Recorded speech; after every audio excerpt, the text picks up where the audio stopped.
my colleagues to switch on the cameras for a couple of minutes, just to say hello. Okay, thank you, guys. Good morning to all of you. Also, good afternoon, good evening, because as always, we have people joining from different time zones. It is my pleasure to be the host of today's online conference. So today we'll be talking about Business Central Online, new features of the system. We'll have product demos, and let's maybe set some housekeeping rules at the beginning. So this session is being recorded, and the recording has already started. It will be shared with you and so the participants, but also people who have registered before today's meeting. Next, you will have your microphones will remain muting over the duration of this online conference, but you will have plenty of opportunity to interact with us through a chat button. I think that we are in a very familiar environment here. This is Microsoft Teams. I'm pretty sure that it's used by many of you on a daily basis. So whenever you feel curious, just use the chat functionality. Leave the question there, and we'll have two official Q&As during today's conference. So today's presenters, I'm Rafał Barnowski. I'm head of sales and marketing at EIP Dynamics, which happens to be part of EIP Group. We are a gold partner of Microsoft Gold Partner for ERP solutions, and our focus is Business Central. Actually, our strategy is to consolidate the market. So in our portfolio, there are several Dynamics companies, but I'll talk about it later in detail. Today with me is Paulina Kulik. Paulina is a Business Central consultant. She's coming from an implementation team which focuses on Business Central online implementations and international customers. We are joined by Mateusz Kubiak from Red Tulip Software, one of our companies, which main focus is ISV solutions, and as that they are experts in Continia software. Today is also Klaudiusz Kulik. Klaudiusz is head of our research and development team, which was brought to life this year in order to create and deliver best-of-class products for Business Central and beyond. And Klaudiusz is also a leader of one of implementation teams. So this great team will deliver this agenda for you today. I hope that your glasses are filled with water, because you are here for at least 2.5 or possibly 3 hours of excellent information about Business Central and the whole ecosystem. We'll be starting with Directions EMEA recap, so the conference that we attended 2 weeks ago. We have selected some key information relevant from the perspective of customers, partners, prospective customers. I'll be hosting this session for you. Then we'll move to Paulina, who will show us some parts of the system live and some new elements of the system on slides. Because we are in the middle of wave 2 2022, so some of the elements are already released, some are going to Business Central in the next couple of months. After that, Mateusz will show us how customers can automate their processes with work of art OCR solution, which is Continia Document Capture, and there will be also an element about their other product, Continia Expense Management. Next on the agenda is Klaudiusz with his presentation about our portfolio of products, their roadmap, and there will be also a live demo of one of our solutions. And we'll wrap up with my session about what to consider when migrating to Business Central Online, and that session will be followed by an official Q&A. Also at the end of the presentation, you will get all the information how to get your trial version of the system for free. All right, so let's get it started with Directions EMEA key takeaways, maybe with some general information at the beginning. So this year's conference took place in Hamburg. It was a nice anniversary because it was the 15th edition. And there was even a bigger anniversary because Microsoft Dynamics NAV as a Microsoft product had its 20th birthday. So Microsoft, back in 2002, Microsoft purchased what was then called Navision. It was software developed by a Danish company. And since then, Dynamics NAV, as it was later called, and now Business Central, has been an element of Microsoft Business Suite portfolio together at that time with CRM. So you can see from this perspective, because I'm sure that many of you know the name Navision, and you can see how this name is a diehard, right? Because it has been it's no longer an official name for 20 years, but it's been in our minds for all that time. So I would call these directions like the first proper post-COVID conference with almost 3,000 participants and a record-breaking number of speakers from Microsoft, who did an excellent job. And I'm really in awe about their knowledge, their professionalism, how they listen to the partners, how they listen to customers.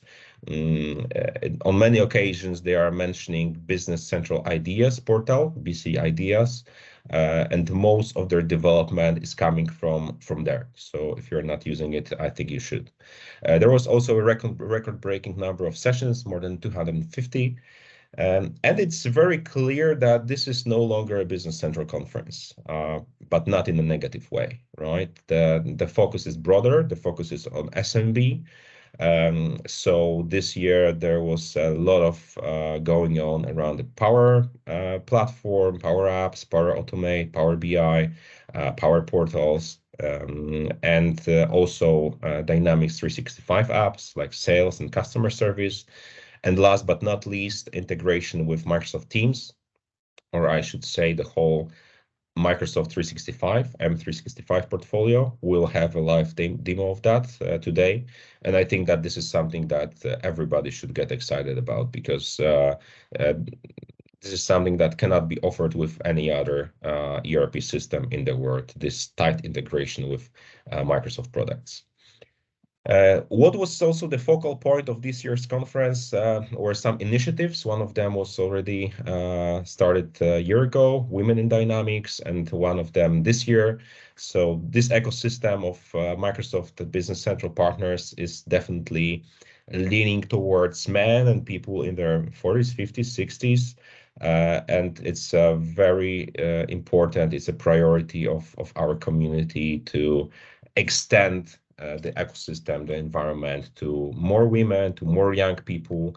And we as EIP Group were this year represented by 20 people, a good deal of women and good deal of young people, which I'm very, very happy about and proud of. All right, so after each direction, what I like to do is to share some information about Business Central momentum. And this year, I need to tell you that Microsoft was not that open about sharing the specific numbers. And the explanation is that whenever a product is big enough to be truly visible in Microsoft P&L, Microsoft is no longer sharing information that happily, because this product gets a strategic value. And this is certainly the case with Business Central, because in the first 1, 2, 3 years of Business Central online existence, all the numbers were shared very openly. Now we have just fraction of information. It was briefly said that there are 4,000 new partners to the ecosystem. But I believe that it's not only about Business Central, but generally SMB products.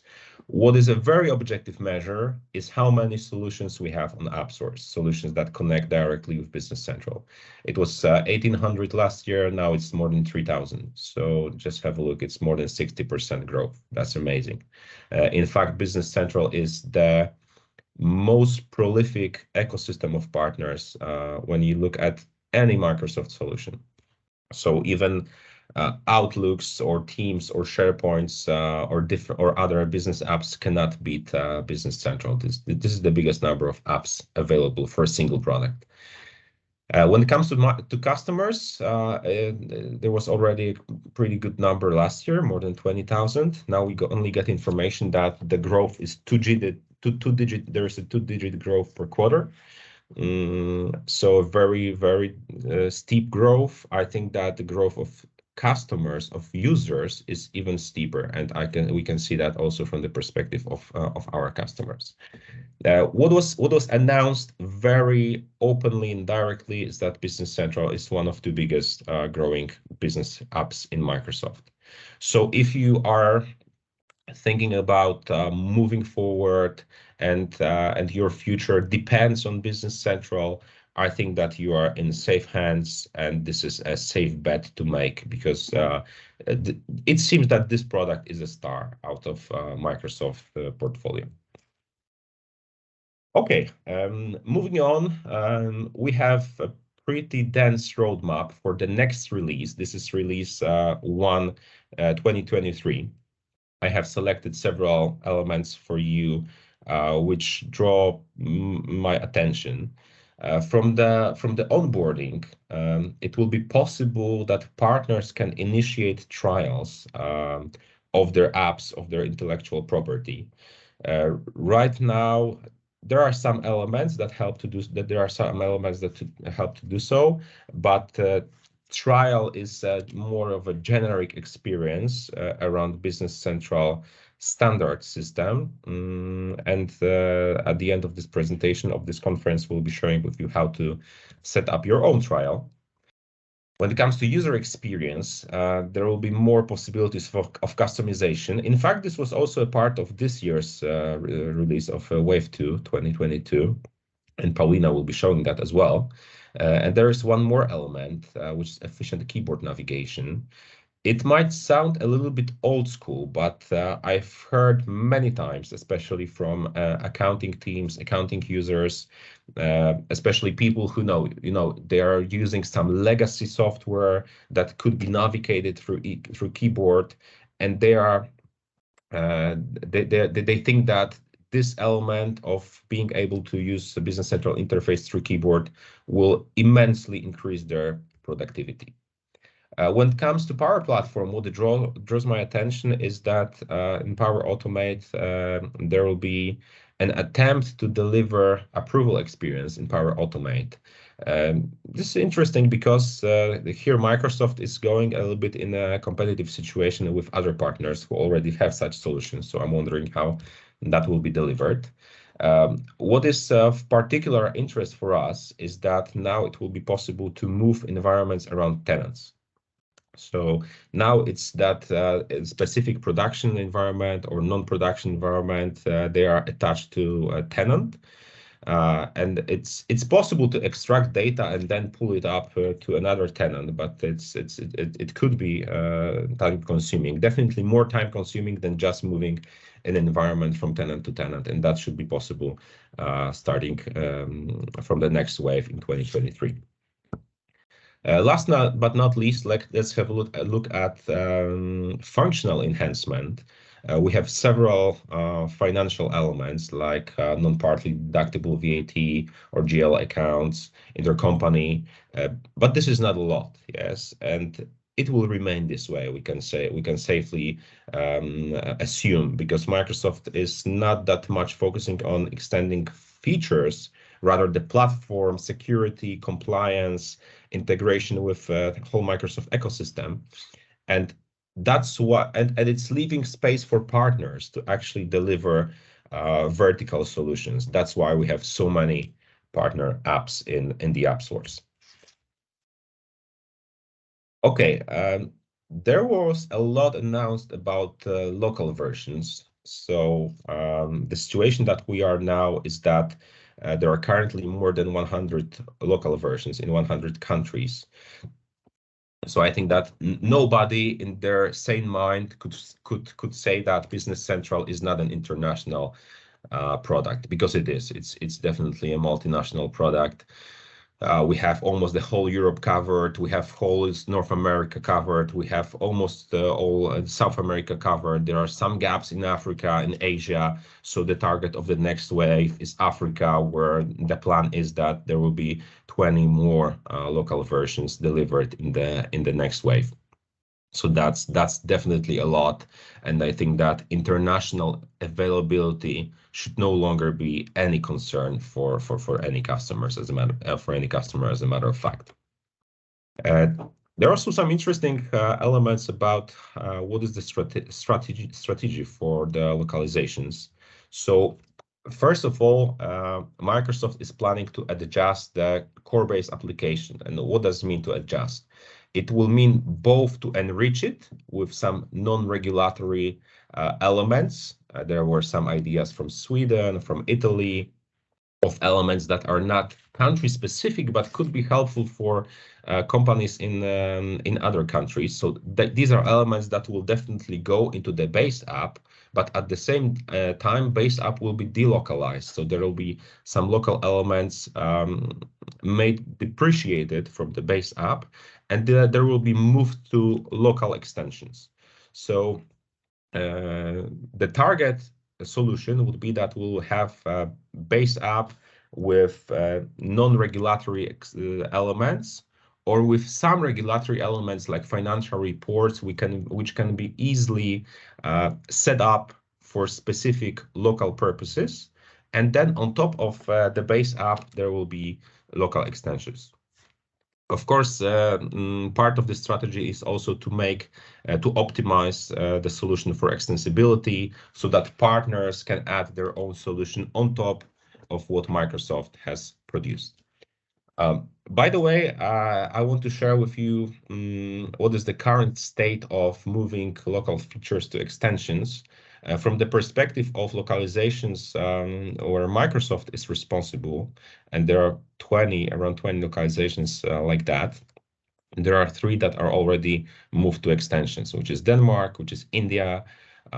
India, in fact, was built from scratch, and Czech Republic, and the rest are on the way.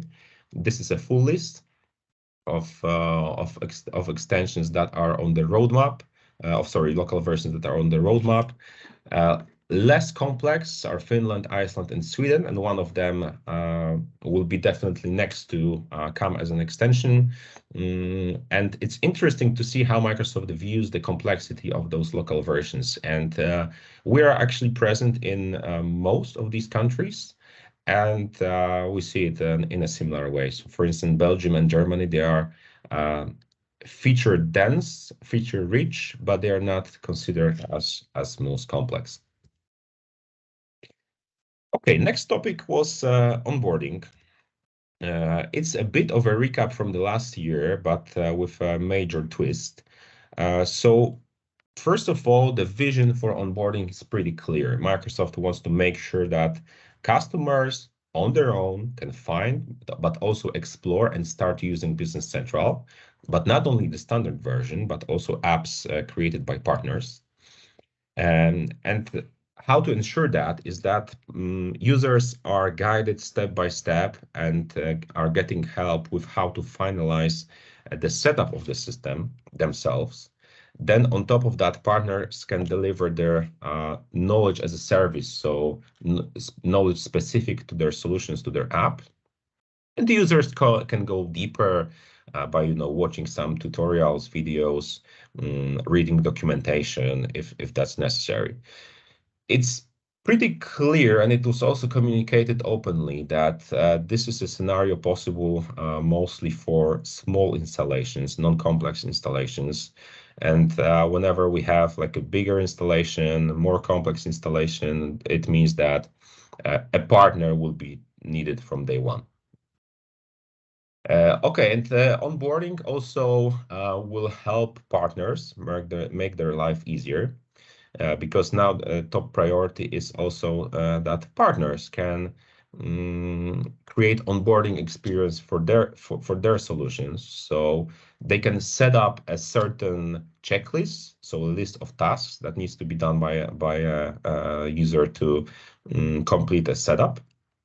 We can also use teaching tips on specific pages to give users more information how specific feature can be used.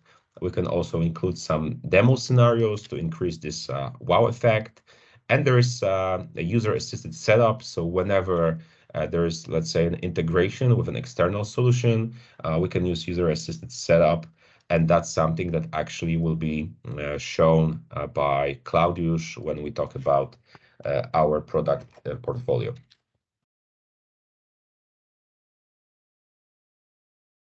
Okay, the next topic is demos. And for those of you who know how Business Central and Dynamics NAV are demoed, it's through a Contoso company. And Contoso is a bike manufacturer. So for years, we as partners, we were visiting customers, different customers, like customers who manufactured boats, customers who distributed some, I don't know, home accessories, customers who provided services. And for better and for worse, we showed them how to manufacture bikes. Now it will change with the addition of Contoso Coffee.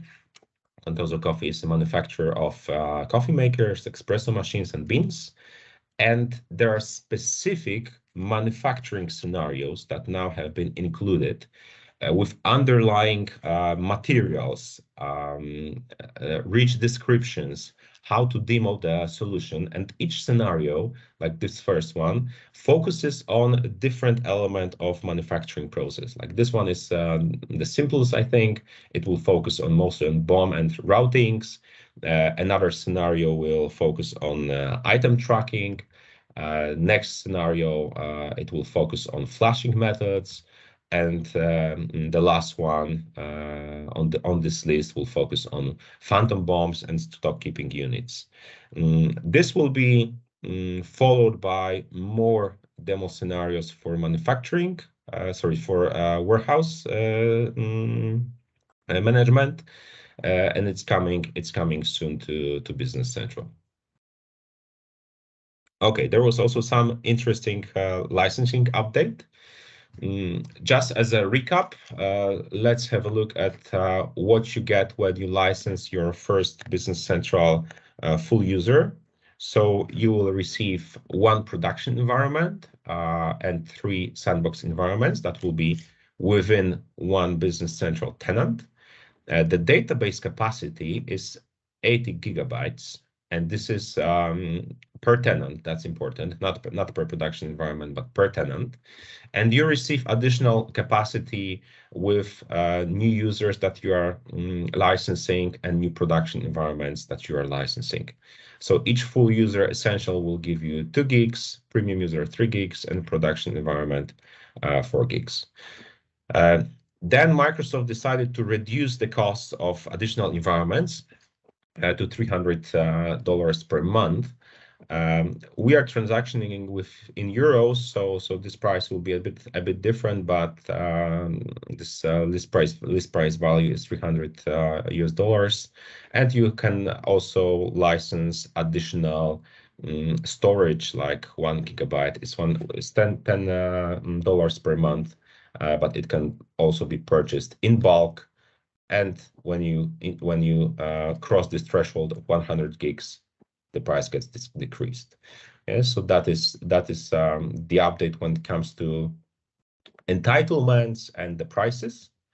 And also Microsoft dropped a bomb, which happened, I think, the first time during any directions. It's called multiplexing. So this topic connects to the fact that if you are pulling data from through some automated process, you're pulling data from Business Central, you need to look into multiplexing and how to really license your end users. I don't want to go into details here, but if this topic is relevant for you, if you have some interfaces that are pulling data from Business Central, we can have a conversation. I can explain in detail what multiplexing actually consists of. Okay, one more thing, especially relevant for users, for customers who are moving from their on-premise solutions to online solutions, is how team member role has changed. Because in on-premise, team member was obviously a continuation of a limited user. There were more than 200 tables with full access available for team members, and also 3 additional tables available after each login. And these additional tables were not, let's say, limited, but there is an asterisk I'll tell about in a moment. With Team Member Online, we have a bigger selection of tables. We don't have those 3 additional tables available, but what we do have is a limit on 15 custom entities per user session. So a team member can also access 15 custom tables. This is actually a limitation from the perspective of licensing. This is not a limitation from the technical perspective, so the system will not limit that. But at some time, Microsoft might look into, installations to make sure that they are licensing compliant, and this is something that is announced but is not yet tracked. So typical scenario for a team member right now would be that such a role can update existing data, can approve workflows, can also create, edit, and delete purchase quotes, sales quotes, and contact information, and edit job timesheets for approval. So good for professional services companies. As always, there is no access to the general ledger table, so no ability to post whatsoever when you are in your team member role. Now, and this will be part of a demo as well, but now what is important from the perspective of licensing is also what is made possible through Microsoft 365 license. Because this is a specific license that when you have your Microsoft 365 license and through Teams user, you can read Business Central data. You can access it through a simplified user interface, and the access is provided by the Teams app. So no additional costs for users who want to only look at some data and do it through a simplified user interface. And on top of that, we have still 3 thresholds of licensing. There is a team member license with limited right access and no access also to, of course, manufacturing service order management. There is essential license and premium license, where premium license will grant you access to manufacturing and service order management. So actually what's new here is that we are able to access Business Central online through Microsoft 365 license. Okay, one more thing, a bit technical, but also relevant for partners. So partners like ourselves need to now make sure that their modifications, their extensions are prepared in a supported way. So Microsoft wants to make sure that all the partners prepare their extensions in a cloud optimized way. So developers need to select cloud as their target for coding. And why Microsoft started this initiative? First and foremost, it's that this kind of a code, even when prepared for on-premise solutions, can be then implemented also in online installations. So Microsoft wants to make sure that whatever partners are creating will be then possible to be shared in the app source, right? Because the more apps we have in the app source, the better and more attractive the whole Business Central ecosystem is for customers or prospective customers. So it would so for partners who are aligning with this strategy, each partner needs to make sure that they are. It will be very easy to then publish partners IP on App Source, yes, because the solution will be ready, but it only needs to be verified by Microsoft. Also, what Microsoft encourages is that partners then can bundle their solutions with other Microsoft apps or services for more value and synergy. Yeah, so this is why this initiative was implemented. And now let's have a look at implications of these situations, of this situation. So whenever code is non-compliant, and it will happen for new customers who started using their on-prem solutions after October the 3rd, or for customers who upgraded their solution after October the 3rd, we can have two situations of non-compliance. First situation is that implemented code is not in extensions. This is more serious because it means that the partner is still using base app elements to deliver their solution. And it would mean that there will be some additional licensing costs to make that possible to use the code in a non-universal way. And there is a second situation when the implemented code is not cloud optimized. So it is prepared as an extension, but it's not, but the target of this extension is not online. So this extension cannot be directly moved to the online to app source. Now, what happens is that whenever the customer or the code is non-compliant, the customer will fall into one of the following categories, and there might be some additional payments for the license per user, right? So these costs are per user. If it's non-extension, the cost will apply in next year. But if it's only non-cloud optimized, the cost will only apply in 2024. Okay, some additional elements about what to expect in the future. For sure, what is very obvious is that there will be bigger and even better alignment with the whole Microsoft stack. So we'll be talking about not only Business Central, but Business Central as an element of SMB strategy and portfolio from Microsoft. There are also no imminent plans to get rid of on-premise. That's, of course, good news. And I think that Microsoft cannot do it in the foreseeable future. But some elements will be only delivered in Business Central online, like, for instance, this integration, the integration with Teams. What is also important, and this is also why this Universal Code initiative, is that Microsoft is also planning to participate in selling official extensions through AppSource, so help partners build this whole engine of selling apps through AppSource, and that will be something that will be part of the next year. And there is also a very nice resource. I wanted you to have this link in the presentation because this is something that we'll be sharing with you. This is your go-to place for everything Business Central related, all the resources about what's new in the system, blogs, readiness, go-to-market, onboarding, all the topics that are relevant for Business Central customers and partners, of course.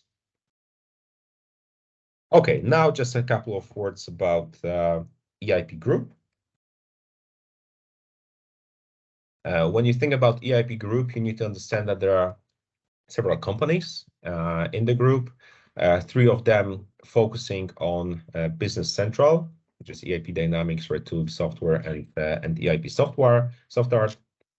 These are companies that were added to their portfolio in the last 2 years. As I said, all of them have focus on Business Central, with Red Tulip having a bit of a different focus now on creating and implementing our ISV solutions. In the group, there's also Main Data Center, which provides private cloud services. Timoni is our startup company, which deals with implementations of DevOps tools. Omecon is a partner who implements logistics solutions. And we are working closely with a charitable foundation. There is a cafe in our headquarters, and all the revenues, all the profits that we make in that cafe is going to a charitable foundation which helps children from underprivileged homes. Okay, about Dynamics team. So the team is currently has more than 100 employees, and there is a very healthy proportion of experts, so senior people to non-senior people, because we have more than 35 experts. When it comes to scale of operation, we are responsible for the largest implementation of Dynamics NAV in Central and Eastern Europe, and EIP is already working with Business Central, Dynamics NAV, Navision for 15 years. So that's one of the most experienced partners in the region. And over that time, we have received 3 times Partner of the Year award. We were also included in an inner circle. We are a truly international partner. So we are present in most European countries, also in North America, and we cooperate with partners on many markets. Currently, we have more than 30 implementations of Business Central, including Business Central Online. So we are actually there when it comes of adopting Business Central as our main product. We are divided into 6 teams. There are teams who implement the system. There are help desk and development teams who deal with our existing customers. And we make sure, and our teams of architecture and quality make sure that we are delivering systems of, top quality.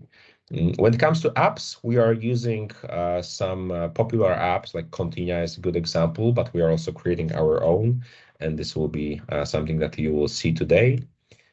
And last part is about our customers. So we have several implementations live already, and some customers in progress. So there are 180 users that we are serving on a daily basis in our live environments. Booksy, for instance, is the biggest Polish startup. Nord Trampoline is a distributor of sports equipment, and this is implementation for 5 countries. The Piano, Dean and David are parts of one of the biggest restaurant funds in Europe. Okay, let's have a look what's next on the agenda. So now I'll ask Paulina to move on and show us the system demo, what's new in the system as well. And then we'll be going to continue our product roadmap and what to consider when implementing Business Central Online. Thank you for this part. I just want to remind you that chat is open. We are waiting for your questions. We'll have the first formal Q&A in around 30 minutes. So Paulina, you can. Okay, thank you. You can open the screen. The stage is yours. Okay. Hi everyone. I'm Paulina, and I will talk about what's new in the Business Central.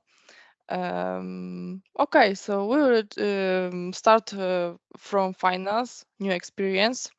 We have 3 news from this module: Introstat, new field VAT date, and reverse payment reconciliation journal. Okay, so we'll start Introstat. Business Central customers that operate in Europe can use the Introstat report to meet their monthly reporting requirements. With 2022 release wave 2 of Business Central, introducing a redesigned Introstat reporting experience with extended features. Microsoft added features to make your Introstat reporting smoother and more easily customized to meet your business needs. The old Introstat reports was based on journals, and in the new reports, you will see a list of entries, and you create a new Introstat reports in Opens on the document page. And here's what you need to know: data exchange framework for reporting. Almost all European countries require a file for reporting.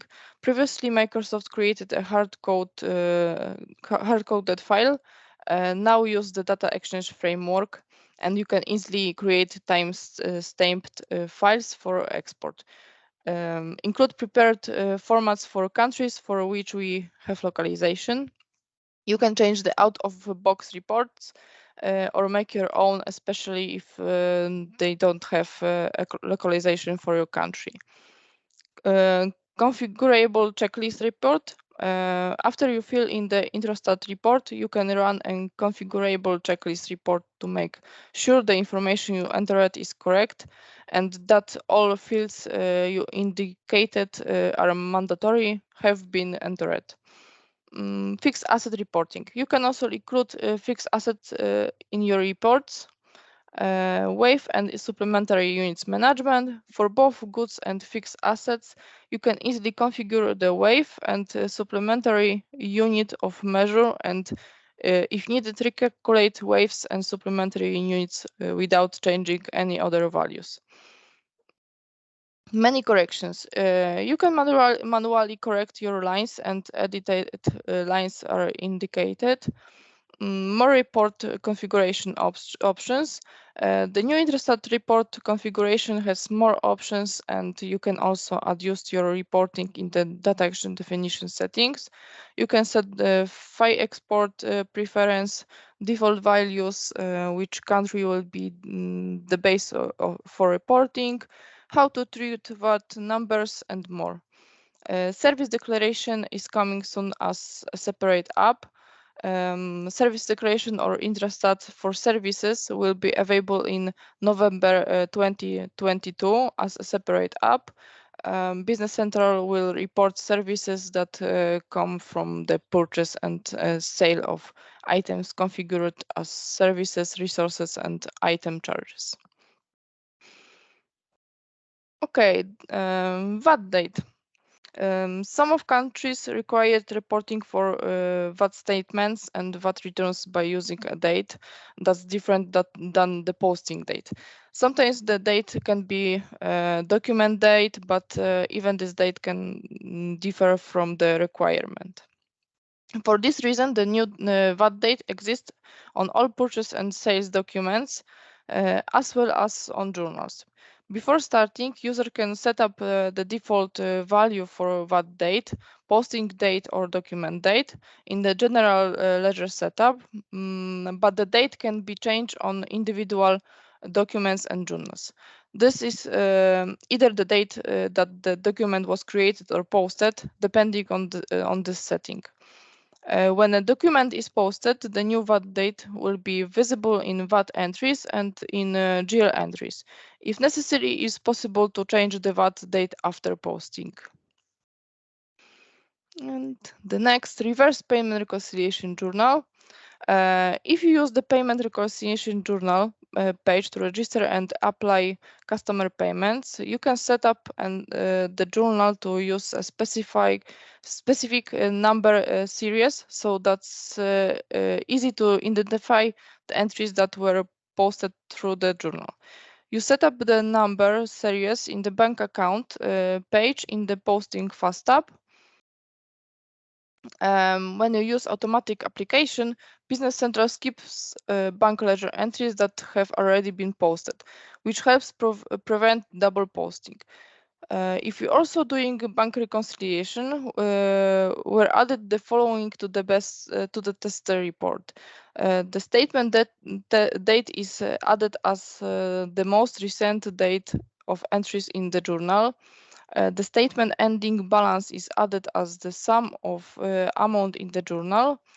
Outstanding payments and checks are calculated based on the bank ledger entries within the statement ending date that isn't applied and therefore won't be closed during a bank reconciliation. Similar to other journals, when you corrected posted entries, you can reverse entries that were posted through the payment journal's reconciliation journal from the GL register page. For example, it might be helpful to reverse entries if you applied a payment to the wrong customer. And after you unapply the posted customer ledger entries, you can use the reverse register action on the GL register page to reverse the journal that posted the payments. Alternatively, on the posted general journals page, you can use the copy select lines to journal action to reverse specific lines from the posted payment reconciliation journal. When will be available? In December 2022. Okay, permission set handling enhancements. The permissions capabilities that became generally available in 2021 release wave 1 allow developers to establish a hierarchy of permission sets, include sets in other permission sets, and extended permission sets.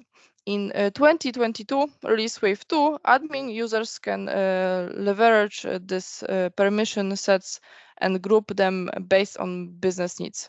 It's easy to visualize which permissions sets are included in a given set and more sets and fine-tune them. Also deliver a new capability to exclude permissions with a permission set scope in this release wave. This capability lets the admin specify that an object can be accessed unless access is granted by another permission set. You can now create a new permission set based on the settings in existing set by using the copy permission actions on the permission set page. The permission sets panel on the new permission sets page shows the list of permission sets that are included and excluded. The results panel on the permission sets page shows the hierarchy of included and excluded permission sets. For example, if a permission set is excluded, it's excluded from all lower sets in the hierarchy. The permission section of the permission sets page now lets administrator decide whether to fully exclude permissions or reduce the access level to indirect or for a specific object to verify and view all permissions in a permission set. Choose the view all permission action on the permission set page. And the Business Center and OneDrive for business integration. OneDrive for Business is a cloud storage service that is included in Microsoft's 365. Business Central makes it easy to store, manage, and share files with other people through OneDrive. When a file is in your OneDrive, you enjoy the rich collaborative experience from the online version of Microsoft products, such as Word, Excel, PowerPoint. For example, you can share a Word document and then you and your colleagues can edit it together in real time. OneDrive also lets you open other types of files, such as PDFs. As part of Microsoft's 365 subscription, your organization provides you with OneDrive, your file storage in the cloud. OneDrive is private by default, where you organize your content and choose which files or folders to share and with whom. SharePoint, on other hand, provides a file repository in the cloud that is shared with others in your organization. On most pages where files are available, such as a report inbox or files that are attached to records, you will find an open in OneDrive and share actions. The open in OneDrive actions copies the files to your OneDrive and then opens the file in an applications such as Microsoft Excel Online, Microsoft Word Online, or Microsoft PowerPoint Online. When you choose Open in OneDrive, Business Central identifies Excel, Word, and PowerPoint files and opens them in their online application That is Excel Online, Word Online, and PowerPoint only. Using the online versions of these applications, you can download, edit, and collaborate with others with leaving the browser. For other popular file types, such as PDFs, text files, and images, OneDrive provides a file viewer that offer features for printing, sharing, and more. If a file can be viewed on OneDrive, you might be prompted to download it. Okay, and the share action copies the files to your OneDrive, so you can see with whom you've already shared it, and as well as share the file with other people. When you selected the share action, the following page opens, like this. If you are similar with OneDrive, you may recognize the above reference page. You will see you have two options for sharing the files: send link, like here, and copy link. Send link lets you share the files with specific people. The people you share the file will get an email with a link to the file. The file will also appear in the shared section of their OneDrive. Start by typing the email address or contact names in the name, group, or emails field. Include a message below the name, group, or email field if you want. Copy link copies a file link you can use to share the file through applications such as Facebook, Twitter, or emails.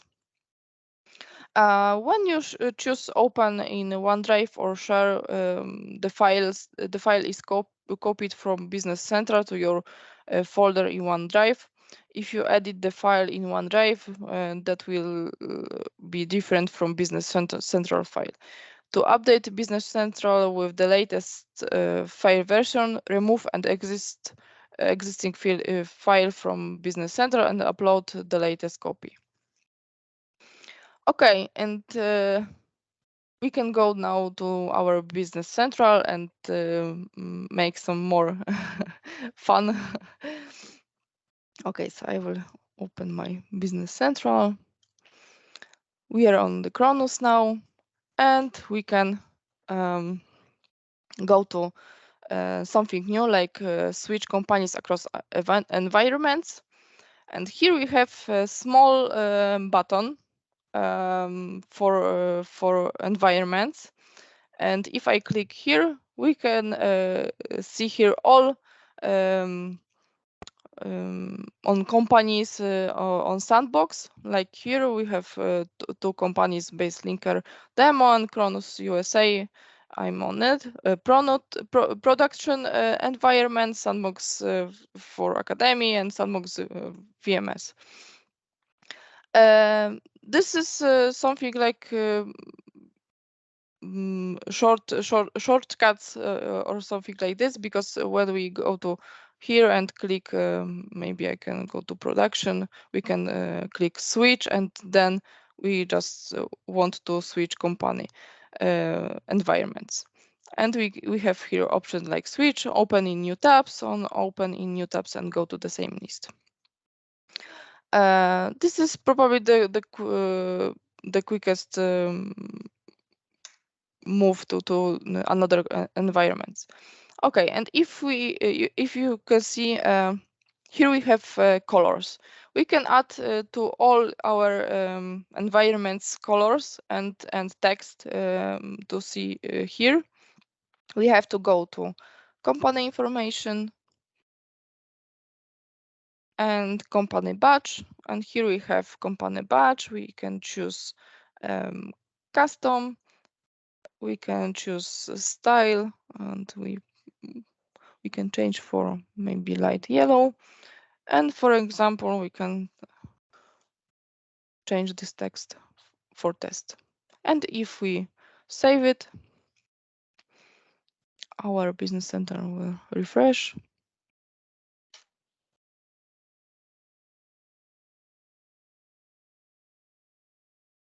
And we can see now it's yellow and we have test text. Okay, and the next topic is modern action bar. The action bar is, for example, if we go to customers and open some card, we can see this is action bar. Yes, we have here all actions for this document, customer card, and this related actions together, keeping and avoiding the same actions being available in multiple menus. Now we have home, and we can see for customer we have contact, apply template, merge with, and send emails. Request approval, we have only send approval request. New documents has only sales documents from this site.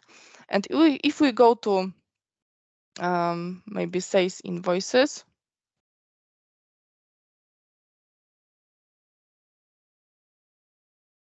here we have new view.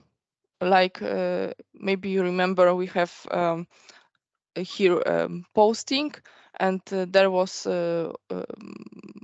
post like different type. Yes, so now we have home, and here we have post and post and send, preview posting, draft invoice, post and new, pro forma invoices. And here we have all with posting type, and here we have release, reopen. And now on documents, cards, worksheets, and lists plus pages, the process tab is renamed to home to better align with the ribbon terminology that users see in other Microsoft.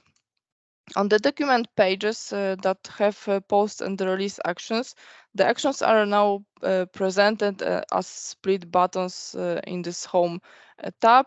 This provides better discover and one-click access to this frequently used action. On several other pages, certain actions have been grouped into split buttons, like here, when the actions are strongly connected by the effect they have. For example, a new split button is for this. We have here post and release. This provides one-click access to posting and for release. Yes.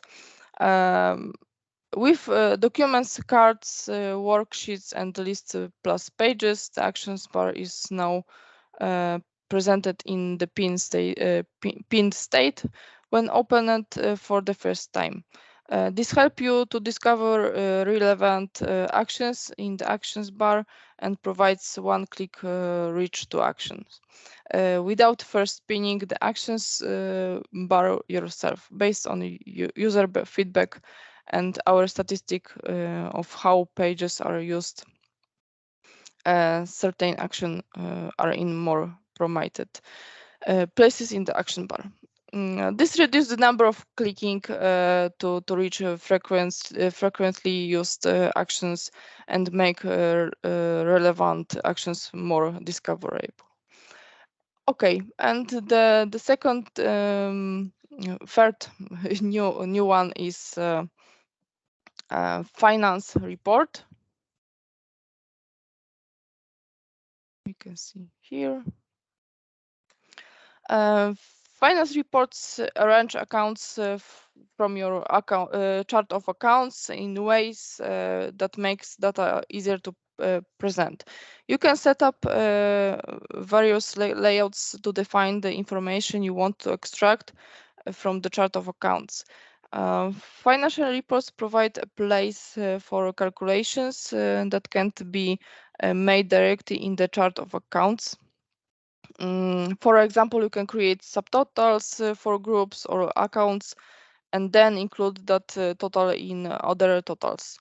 Another example is to calculate profit margins on dimensions such as departments or customer. group. Additionally, you can filter general ledger entries and budget entries, for example, by net change or debit amount. You can also compare two or more financial reports and column definition by using formulas. So you can do just one report. Yes. Okay, and this is the new view. Here we can go to and default. We have default financial reports, and we can go to maybe this one. And here we have options. We can filter this report. Here we have rows. Now we don't have any amounts here, but maybe I have another one.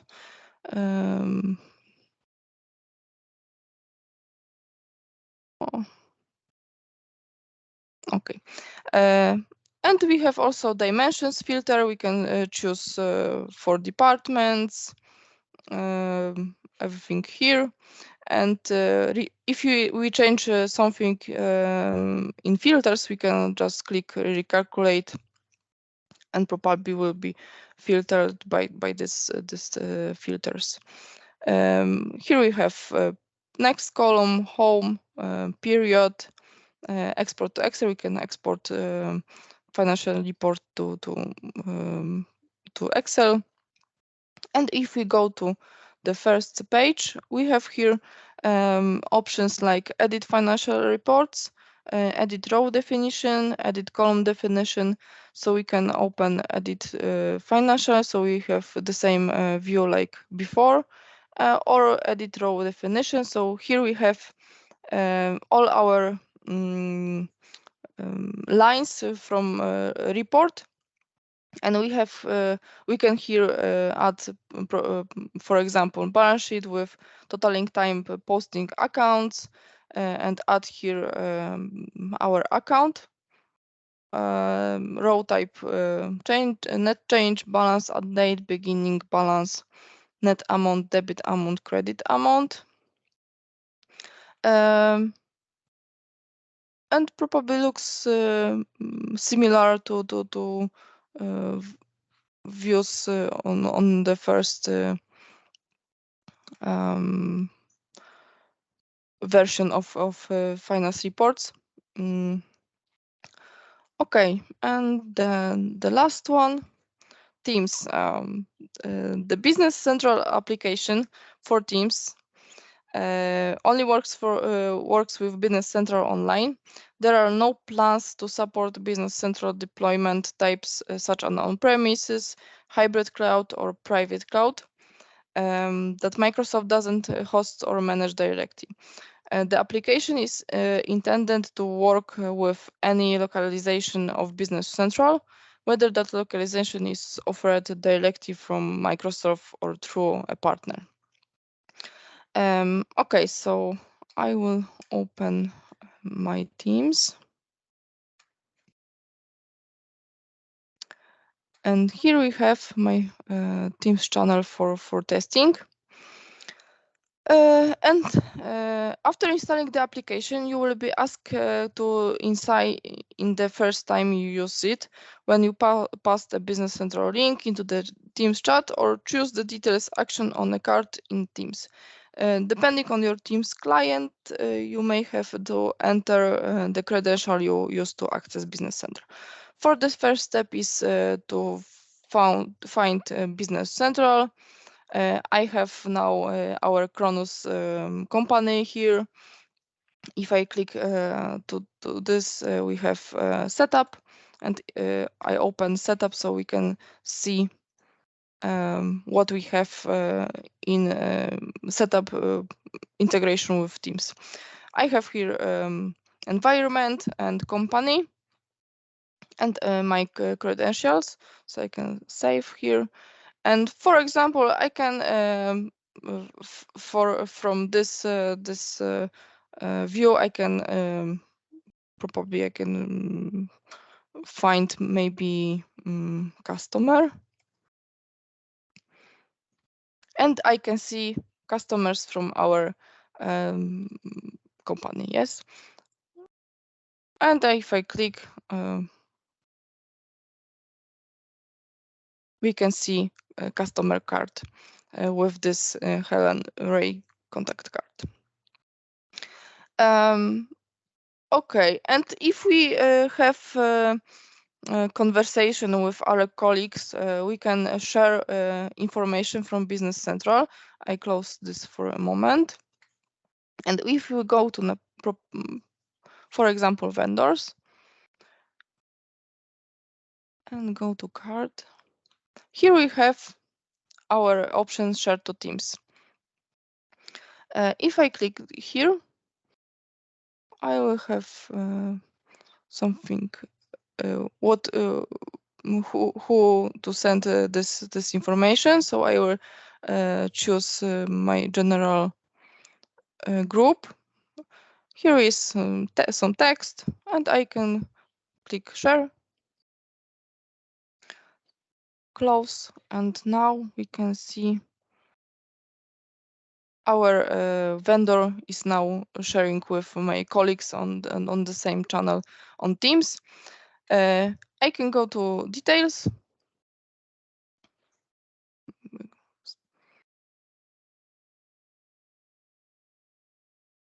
And we can see all vendor card with this vendor.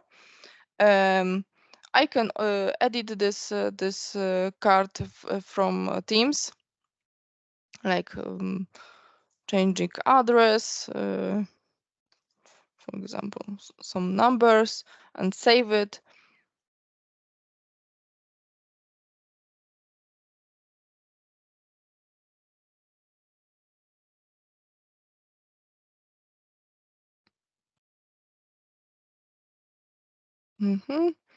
And if I click 5, we have this number here.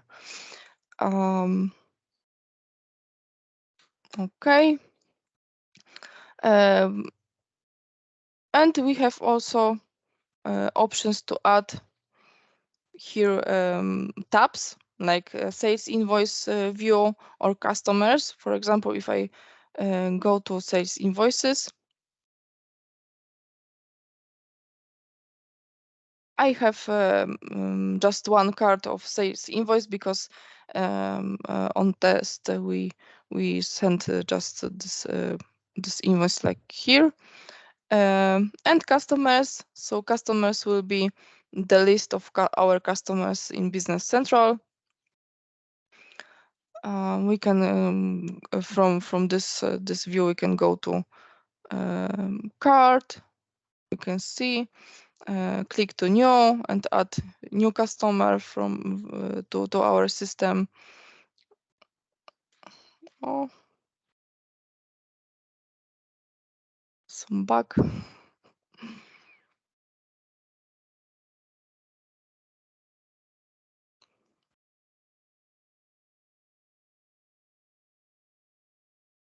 Okay, and if we want to add something different, we can do this from here. If we have maybe from details, that was.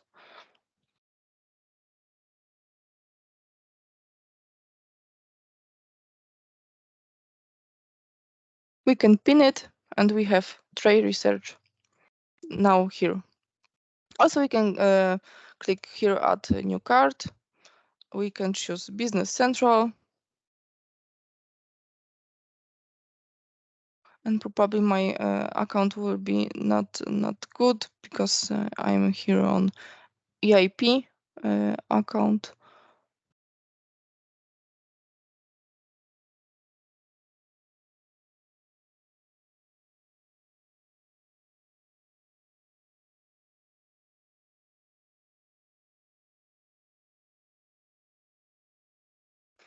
Loading.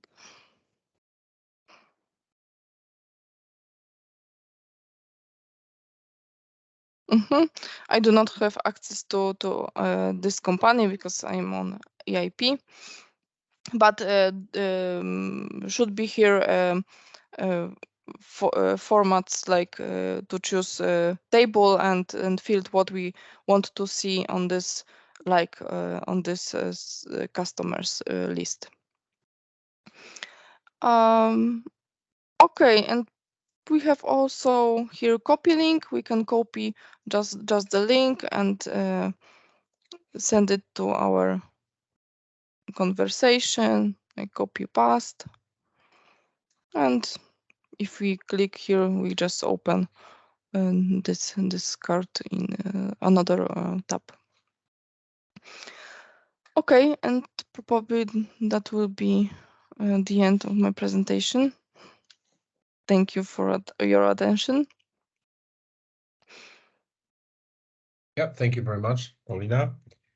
I can see that there was some activity in the chat, so we can open it and answer the first question.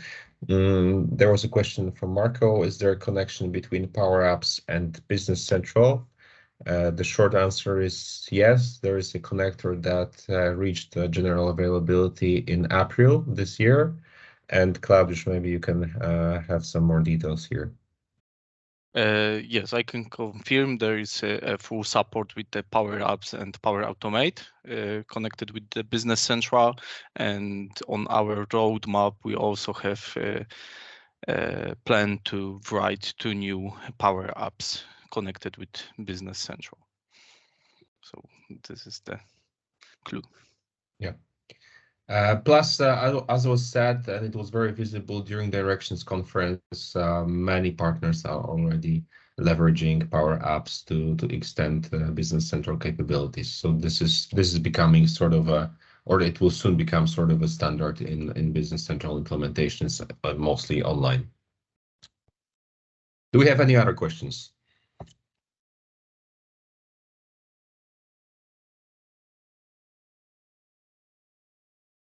Okay, not yet. Maybe if you have some, just drop them in the chat in the meantime. It's not very often that, you know, in one room there are so many knowledgeable people as Claudius, Paulina, and Mateusz. So we are here to help and answer a question as well.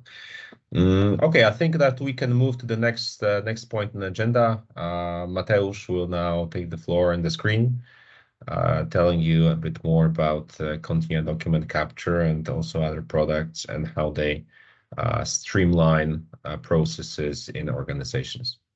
Mateusz, yes, go ahead. Exactly. Thank you very much, Rafał, for the introduction. My name is Mateusz. I'm the person responsible for all of the Continia document capture and other solutions from the Continia.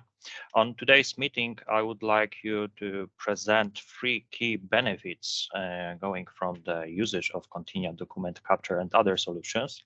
So the first key point would be the AP process automation. What does it mean? It means that basically we can upload all of the necessary important documents directly into the Business Central with the PDF view. Additionally, if we are uploading the PDFs, we can also match it with the currently existing purchase orders in the system. And in this way, we can simply control all our costs in the Business Central in the real time.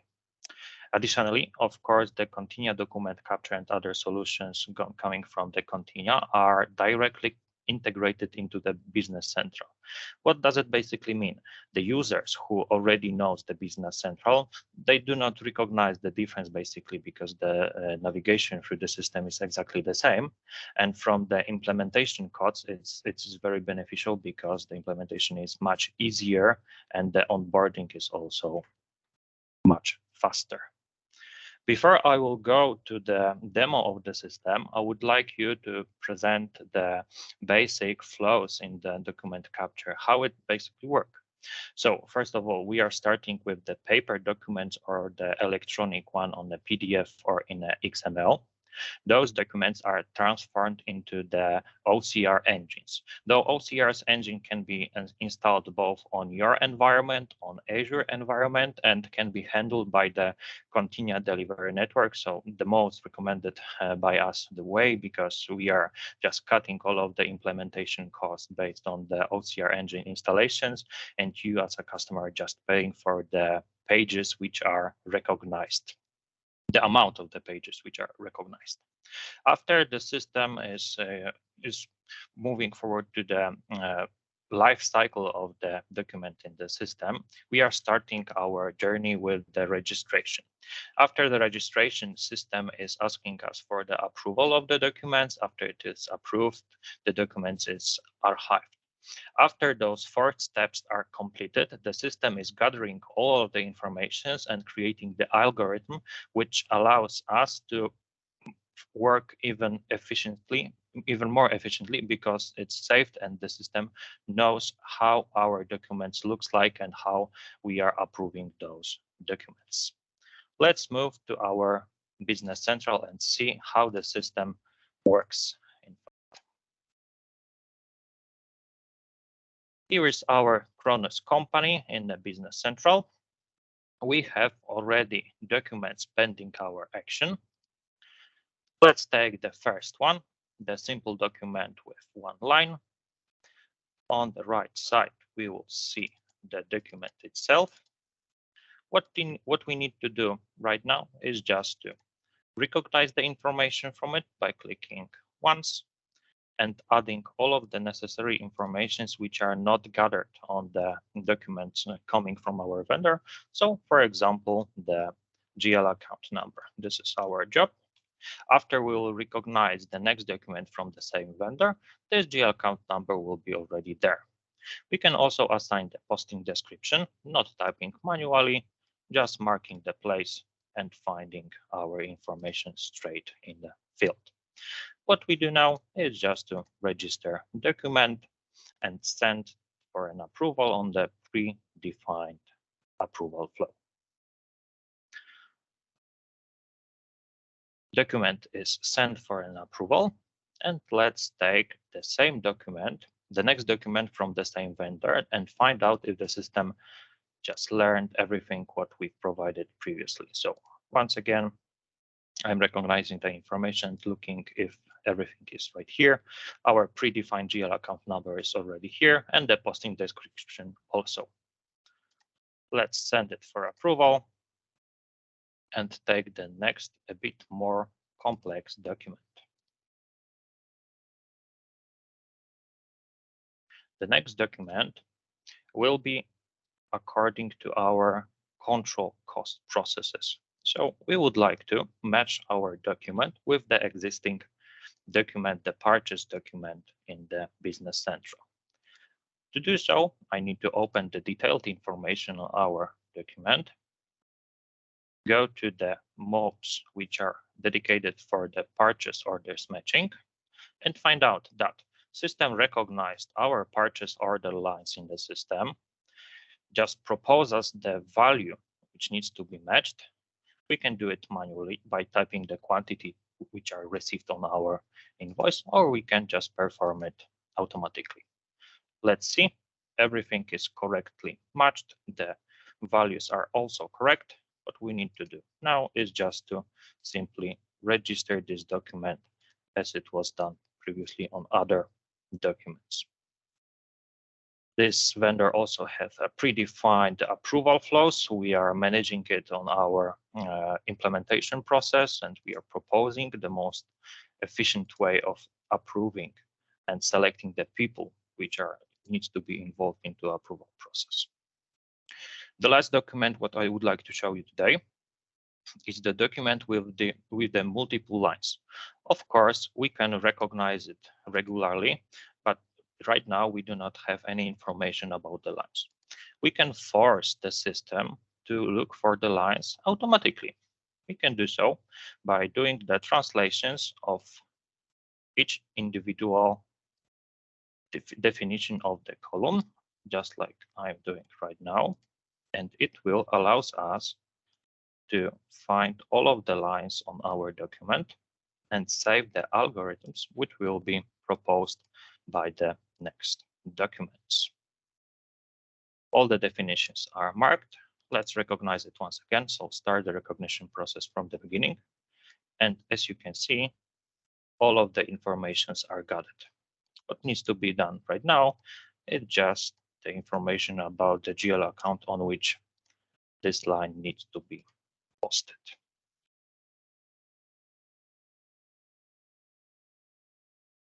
On the next document, I will just find out if every single algorithm is saved. Let's register it, send for an approval, and take the next document from Apple and find out if it really works.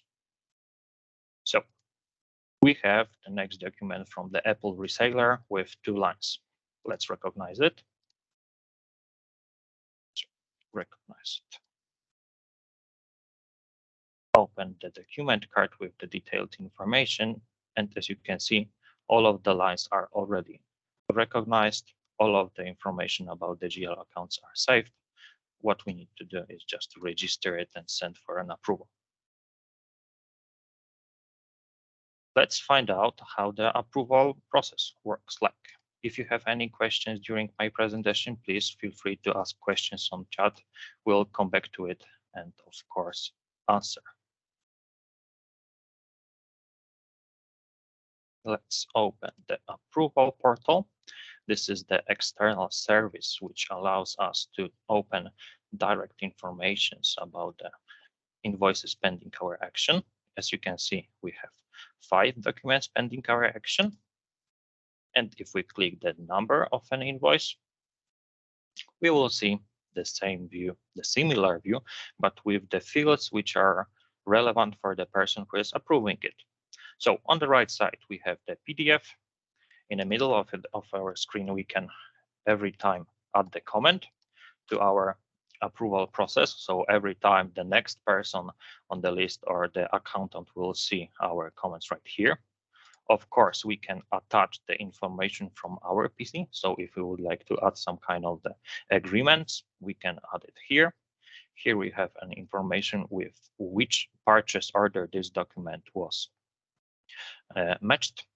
And as a person responsible for the project attachment from the web portal, we can always manage the information on the lines. It, of course, depends on our permission. Such a person has an opportunity also to approve document, the obvious situation.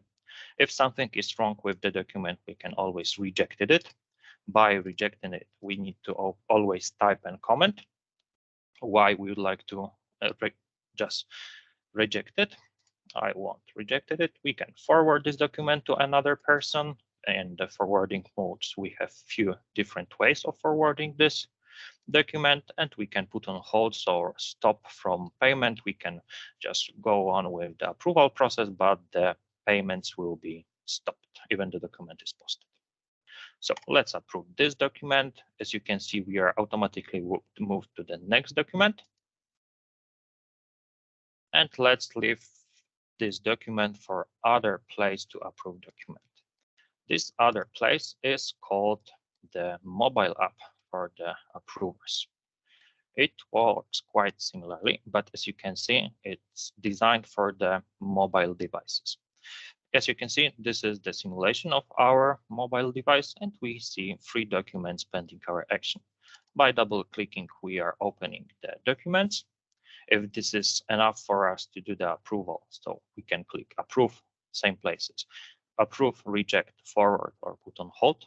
If it is not enough, we can open the lines from it. If it is still not enough, we can open the exact line and assign the project same way as it is on the web portal in browser. Let's approve this document, this one also, and the last one also. Let's come back to our Business Central and see how the situation looks like from the finance controller perspective. We have no documents open. We have 3 documents pending our action. Why it works like this? Because the return, the previous approver, has a limit to the £5,000. All of those documents are over £5,000, so the finance controller needs to do the double approval. So let's approve it also. And see, we have 5 documents just recognized, checked, and approved. In this case, we can simply post them by batch and see them as a posted purchase invoices in a second. I've just talked about the 3 ways of the classic documents in the 3 ways of adding the documents into the Business Central. Of course, by the newest release, we have an option also to add the documents not via regular email, but also with the mobile app. Let's see how it works like. As an expense user, we have an opportunity to open our special application, which also support the OCR engines. In this moment, I will be adding to my company, the same company, next document. I won't be sending them via email to the specific place. I would like to add my document with the OCR information straight to the Business Central. What I can do now is to click New Expense. In this moment, I'm opening my gallery. I would like to add my invoice from the Apple. I bought next device, the iPhone in this case. This is my PDF from my gallery in iPhone. I'm selecting it. As you can see, the OCR processes already started its works. So the amounts are read, the currencies are read. What I need to do right now is just to define what kind of the expense it is. This is my hardware, and submit. This is all regarding the 4th way of adding the document to the system. We are no longer needs to send the document directly to the specific mailbox, waiting till someone from the secretary, for example, recognize the fields and then send it for an approval. We can simply add the new expense and see our purchases in the Business Central from the mobile application. Thank you very much. If you have still any questions, please feel free to add them on chat and we will answer it as soon as possible on our meeting. Thank you very much. Okay, Mateusz, thank you. Actually, we have several questions. Yes, one question is from Alexandra. Is there any solution in document capture for KSEF, which needs an explanation? KSEF is an acronym for a Polish structured invoice. This is e-invoice in Poland. Yes, so one of the way we are shown on a presentation was the e-invoice. So this XML documents and Continue Document Capture supports XML documents. Right. There's one question from Renata. Can you import our invoice and show us how the data is incorporated? Of course, we can just set up the demo session and I'm happy to help and present you the system on your documents. Exactly. So I think that for that we'll need a dedicated session. Exactly. Let's not do it here in live, but let's have a dedicated session. That's that's something that we can do. No problem. Mm-hmm. Are there any other questions? If no, we'll be moving to Claudius. Thank you very much. Thank you, Mateusz. We'll be moving to Claudius for the part regarding our products and the roadmap. Good morning all again. Today I will have pleasure to show you our product roadmap. One moment, please.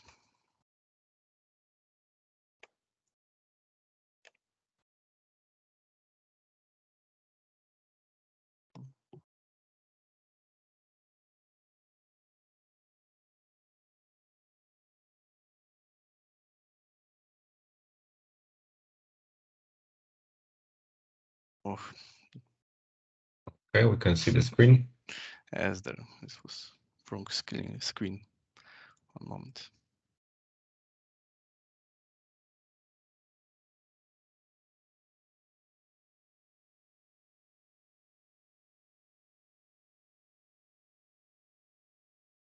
I can share the screen if that can help. No, okay. Now it's okay. Should be okay. Can you confirm that it's visible? It's visible. Yeah, we have the IP Dynamics product roadmap. Okay. I Go will talk today about 4 our products. First is the invoice mail queue. We'll upload it on AppSource in the December this year. Main feature of this product is automate the process of sending emails, which give users the ability to control the message to be sent to customers. We will control the email content. We have different email templates, and everything is connected with the email accounts, email templates, and document templates in Business Central. Whole process is starting during document posting. We are preparing entries in our invoice mail queue. Then when we have connected correct email templates, we are adding attachments, and then and it's working, for example, here for sales invoice, but we are also supporting other types of documents. You can also find here the QR code with the docs according to this functionality. Pricing of this product will be monthly subscription per company. The price will be it's still under investigation. How high should it be? This product is already available on demand, so you can ask us about this product, and we can install it directly on your Business Central online, on your Business Central on-premise. The second product which we want to introduce, it's the fiscal module for Polish localization for Business Central online. It will be adjusted to Polish localizations, will support sales document fiscalization, and invoice to another functionality. It will be the invoice to fiscal receipt. Also, the functionality will support fiscal sales correction. At the end of the period, we can also generate the in Polish, it's called raport okresowy, so the direct translation is the period report. All sales will also supporting SAFT register from the Polish localization. For who we will this product is prepared. It's prepared for every company using fiscal printers in Poland. The communication is working in that way that on computer with connected printer, we will install our application, and it will allow communicate printer with the Business Central. Now it's also available on demand. So if you want to try use it, we can prepare it for you. We also plan to put it on the AppSource from Microsoft in the second quarter in the next year. Also, pricing model will be the monthly subscription per company. The next product is the portal B2B integrated with Business Central. We see that there is business need on the market to allow customers directly order products from the system. According to the licenses limitation, it's not possible even to allow all your customers to look to your product or to make some orders. So we prepared, we have the plan to prepare, we are still in the works under the portal B2B. It will be written in the JavaScript. It will be fully integrated with Business Central without any different sources of data. So all the data will be taken from in real time from Business Central by the API. Here you can find the screen, the dashboard, which we prepared for one of our customer. And the main feature of this product will be the product list, order processing, shopping cart. Also, customer will have possibility to look on his sales documents, like the sales invoices, sales orders, or credit memos. Also, customer will see his customer balance. If it will be exceeded, customer balance and customer limit. If the limit will be exceeded, then we want to prepare fast online payments for invoices, and after fast payment, the limit will be free, and customer will have the possibility to order next sales orders. The target is to deliver it for every company which needs this kind of portal. We plan at the beginning of next year to make first implementation, and how it will work according to some. If someone will be interested with this portal, just please contact with me. We will prepare some estimation how much it will be cost. Of course, we can exceed the functionality on demand. Here you can also find the screen for the sales documents.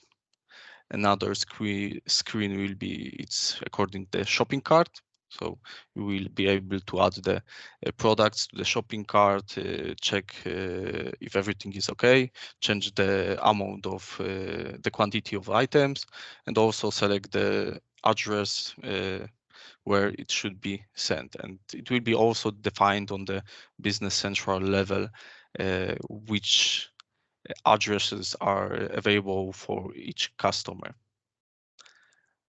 Okay. There also will be the administrator area, and it will allow to manage the users, create notification for users. For example, there is some promotion about this product, and it will be visible on the main screen of customer portal. Also, we want to add the possibility to upload banners with some graphics, which can also include the promotion for the products. And the fourth product, it's the integration between BaseLinker and Business Central.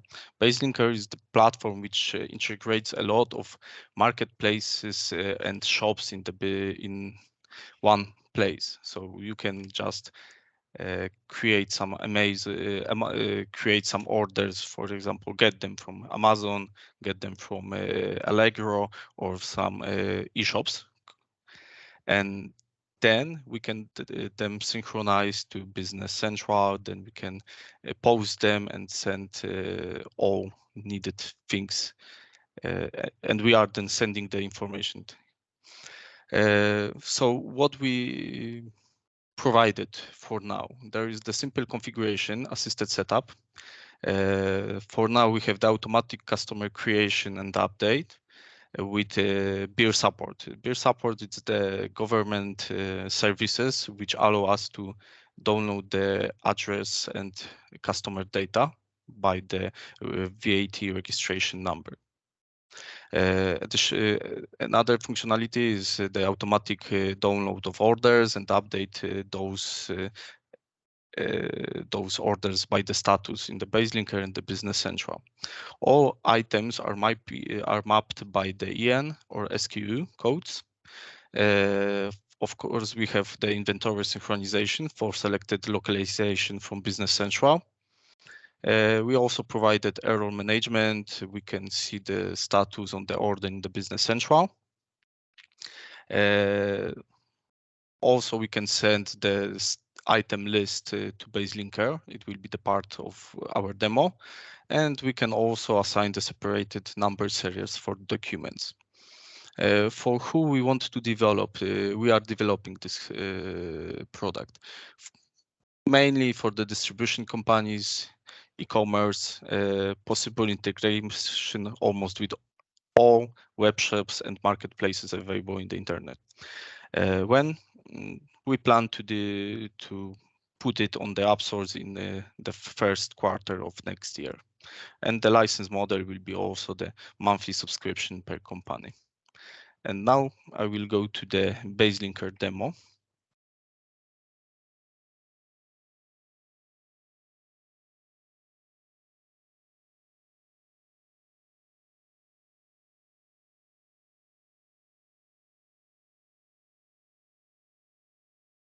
Okay. Here I'm logged into BaseLinker account. Here we have the orders, products, and on the order list, you can find that I have 3 already orders, 2 in the status new order and 1 with the 2 cent. Now I will go to the Business Central. And as I said, we have assisted setup already prepared for the Business Central integration with BaseLinker.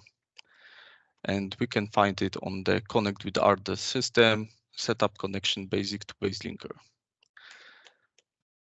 I have already set up it, but I can click it and describe each each step of this setup. We will have on the first page, we have the welcome text about this and the warning. So I'm going next. Then we are specify the API URL for BaseLinker and API token. We can get them from the my account in the BaseLinker. Then we have the API section, and we have here the API token, which we have to copy and then put it here. The BaseLinker API URL is almost the same always. To go next, we have to click the test your BaseLinker connection. When the connection is successful, we can go next. And here we have first settings is for the item catalog. We can set up the BaseLinker inventory ID. We are downloading the data from BaseLinker. We have set there the Poland catalog with the ID 15207. We are selecting this. Then in the next step, we have to map our status. So if I have here in my order list statuses new order to send, I have to map it with the statuses in Business Central. So status 1222090 I'm using to order to be created in Business Central, and the status with 91, and I will sign as the ready to post it in Business Central. We have here 2 options. Probably in the future we will extend also the options which we have here. After setting the statuses, I have to set the domestic country code. Also, I have possibility to select some another posting groups for customers, general business product posting group and other for the domestics, for the European orders, and also for the non-European orders. Here I have only domestic, this is just for the demo purposes. In the next steps, I can select the BaseLinker customer template. So I can prepare some specific templates only for business, only for BaseLinker customers. In next step, I can select exact layout of invoice, which I want to just have during posting those orders in the Business Central, and we will send those invoices already printed to Business Central to BaseLinker. And after processing them in Business Central, we will have here the entry with the invoice, and we can just look at this, and we have now prepared an already posted invoice. Then we are going to the invoicing tab. Here we have to specify number series for orders from BaseLinker, number series for invoices, and BaseLinker has something like extra fields, and we can also select them and fill the data to them. Here we have the warehouse settings, so we can connect our separated location with the base linker. We have the base linker warehouse ID. Also, we can from this level create a new warehouse, and it will be visible in our base linker. Okay. In the next step, we have maximum percentage price difference between orders, so we can allow to post different prices if the difference is not bigger than 10 euro in this case, or 10 zloty. Also here we have the download from period backwards, so I can download only orders from last 12 hours. If I will want to change it for days or some less hours, it's the settings where you can do it. And also here we have the cash on delivery payment method for base linker. Okay, and it's the whole assisted setup. It's little long, but it's allowed us to setting everything what we need in one way. And after it's finished, I can go. In this demo, I want to indicate that I will show you that a lot of things I'm clicking by some actions on the sales orders. In the production environment, those actions will be done by the job queues. Here for the demo, I'm just using the actions. Of course, in the production version, you will have a possibility to make it manually or to make it by the job queues.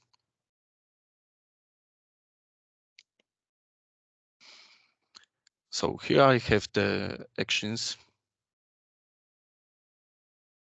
base linker, and I can create base linker orders.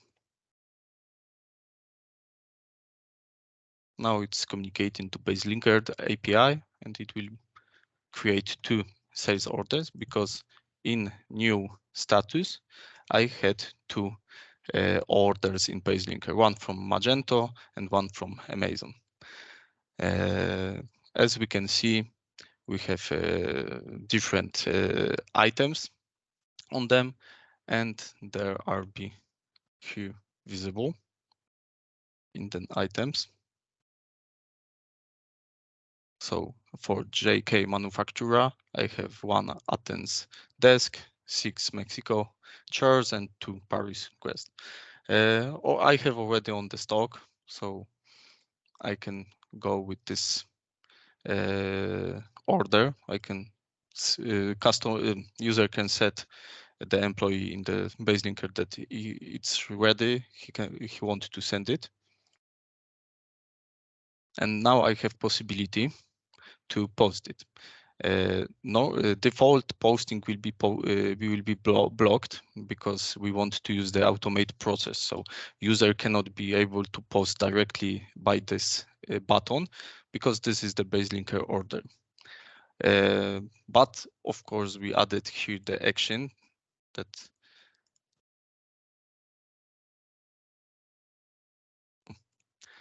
not on this side, but on the related. In base linker, we have update and invoice base linker orders. So I can already update them and post. It will be look for or open orders, and if I will have enough stock quantities, then it will post them. So here I think we had not enough items, like you see here. I ordered 10 items, 10 items of Athens. It will be okay, but in the second item line, I don't have enough Mexico swivel chairs, so it will not post it by the automate. And now I can go to the posted sales invoices.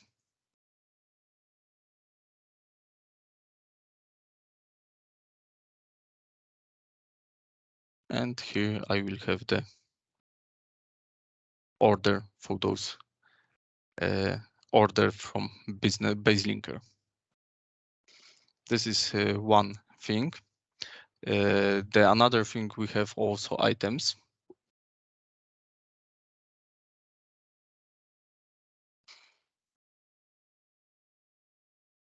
In BaseLinker, we have product lists.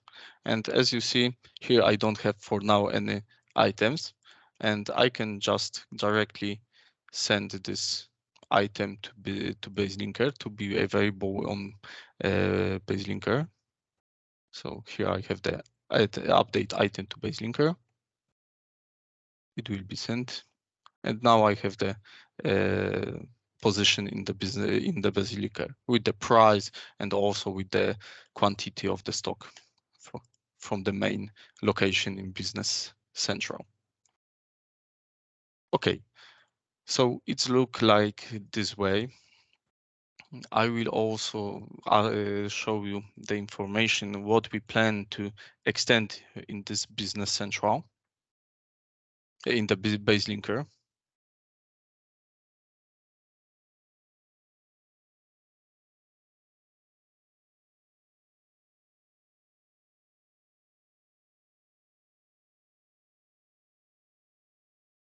Okay, so we plan to, in our backlog according BaseLinker, we plan to more convenient and clear handling of messages and errors. We also want to extend the communication log.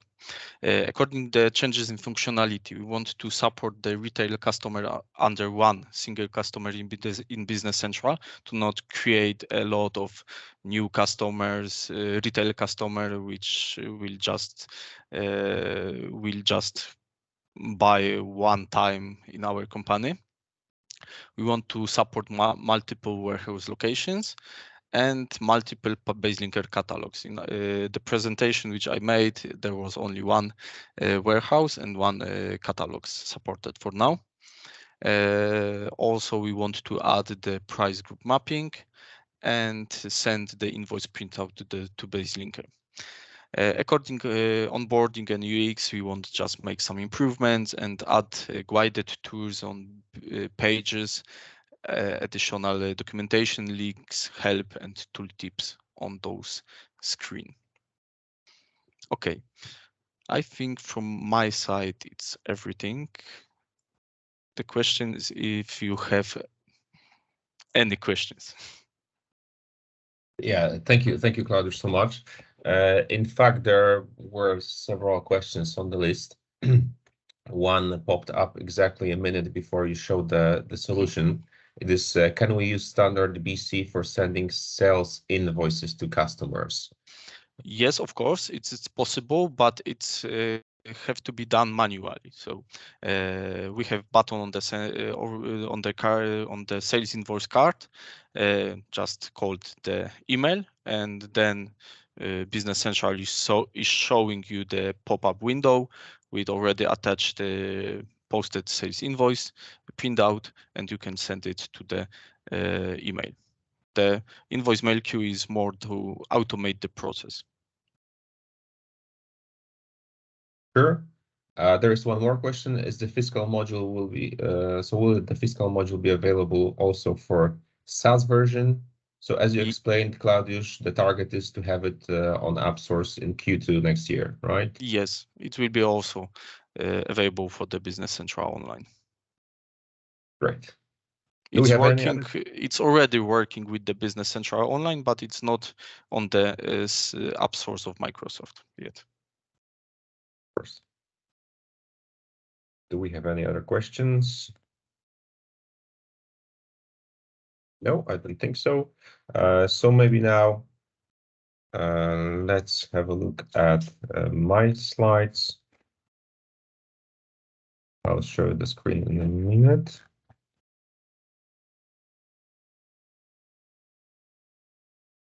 Okay.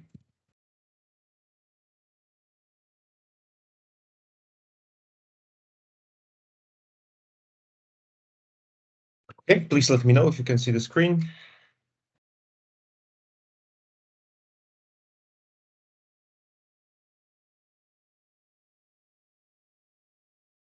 It's okay. All right. So as you can see, we are well ahead of schedule. So let's jump into the last part. I will give you first a small product recap, and then we'll have a short consideration about what to take into account when moving to Business Central Online. Okay, so first things first, as a sort of summary, I would like to point out the main elements of Business Central Online that make it a unique and very useful product. So first, going online wouldn't be possible without the new technology, the extensions, and it's only made better by the marketplace and the activity of partners who, as you have already seen today, contributed to more than 3,000 apps being officially available in the App Stores. Then we have this revamped interface. You've already seen Business Central Online today several times. It differs significantly to what we had in Dynamics NAV and Navision. I think that the interface is definitely more modern, fresh, transparent, easy to use. But you can see for yourself, and you can also order a specific demo session for your company. There is, of course, an online version. It's been for 3 or 4 years around, and the international availability is immense. Yes, as mentioned, there are more than 100 local versions, and soon it will be 120. The ongoing investment is unquestionable because it's it's very easy to see where Microsoft is putting their money, and this is definitely Business Central. Some time ago, they decided to continue out of different SMB ERPs that they had in their portfolio. They decided to continue investment in Dynamics NAV and to rebrand it to Business Central and made it as available online. So this ongoing investment is something that will be here around for many years to come, and there is finally, I could say, a very clear roadmap because we already know very well what's inside the Wave 2 2022, so what Paulina was showing. And this is a wave that will last until March next year. Then we have also some insights into what will be in the next wave, so starting in April next year until September next year. So basically, we have a pretty detailed roadmap for the next year to come. Another point is that integration with Microsoft technology is just unbeatable. Yeah, there is no other ERP product on the market where you can achieve something similar. You've already seen today integration with Microsoft Teams. You've heard about integration with OneDrive, for example. There were questions about integrations with Power Apps, which are very well possible through an official and globally generally available connector. So this story goes on and on. And there are really wonderful self-study possibilities. So I wanted to specifically include it in the presentation because we'll be sharing this deck. And here you have several links like Microsoft Docs. When you go there, just that you know, when you click download PDF, and this is welcome to Dynamics 365 Business Central. So everything related to Business Central, you will receive this massive document of, as you can see here, almost 4,000 pages. Then when you go to Microsoft Learn, for people who prefer more interactive experience, yes, we have more than 300 modules there grouped into a bit more than 50 learning paths. And this is growing like crazy, those two, the Docs and Microsoft Learn. With YouTube videos, it plateaued around 70 videos. These are short, focused on some specific features. And what is great is that when you use the search functionality in Business Central, you can get many results that will guide you to, for instance, Microsoft Docs. So you can go really deep when you have some questions, or you would like to expand your knowledge about certain elements of the system. Okay, so now let's open a discussion because for today I prepared a list of key considerations and benefits when you would like to move your existing solution to so upgrade your Dynamics NAV to Business Central Online, or maybe you are new to the party and would like to simply implement Business Central Online. These are key considerations. First is what would be your upgrade motivation, because for most of customers, this upgrade motivation is connected with the fact that next year in October, Microsoft is terminating the support for old technology for CAL. So whenever we have mandatory updates, they will be no longer resulting from changing in regulations. They will be no longer provided by Microsoft, no longer supported, and provided also by many local partners. So that would be one motivation.